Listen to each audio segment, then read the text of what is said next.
Si tu veux réussir en entrepreneuriat tout en étant un bon musulman, eh bien sache que il existe une erreur, un piège qui peut tout détruire.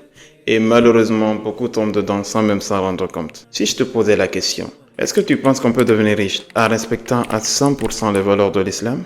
Eh bien, dis-toi que la majorité des gens pensent que cela est impossible. Mais je veux te prouver le contraire aujourd'hui à travers cette vidéo. Je vais non seulement te révéler cette erreur fatale, mais je vais aussi te montrer un moyen de l'éviter pour que tu puisses réussir tant dans la richesse que dans ta religion. Inch'Allah. Mais avant de continuer, je tiens à me présenter. Moi, c'est Mohamed Alpha, je suis entrepreneur. Je suis aussi passionné par le développement personnel et l'entrepreneuriat, mais dans un contexte essentiellement islamique. Donc si ce genre de contenu t'intéresse, reste bien jusqu'à la fin. Allez, on est parti. L'erreur que font beaucoup de musulmans, c'est de penser que c'est soit on est riche, soit on est bon musulman. Genre les deux sont incompatibles quoi. Mais de toi à moi, cela ne tient pas la route. Parce que quand on prend des figures comme Abdurrahman ibn Aouf, Ousmane ibn Affan, qui étaient les plus riches de leur époque, des multimillionnaires de leur époque, et qui étaient aussi de grands compagnons du prophète sallallahu alayhi wa sallam promis au paradis.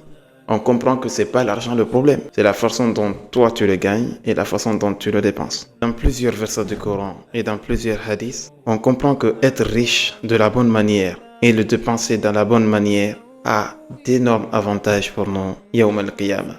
La clé pour réussir en tant qu'un bon entraîneur musulman, c'est de voir l'argent comme un moyen, pas une finalité. L'argent est trop prioritaire dans nos calculs.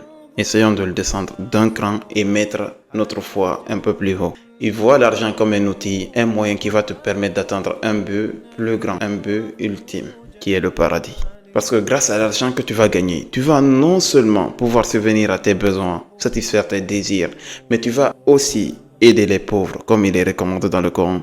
Tu vas aussi aider ta communauté. Et ça, c'est déjà quelque chose de très grand en soi. L'islam nous enseigne des principes puissants comme éviter le riba, être honnête dans le commerce, donner la zakat. Si tu appliques ces principes correctement, écoute-moi bien, alors cela te permettra de bâtir une richesse avec des fondations solides, avec la baraka. Mais tu ne pourras faire cela que lorsque ta foi domine ton désir de richesse.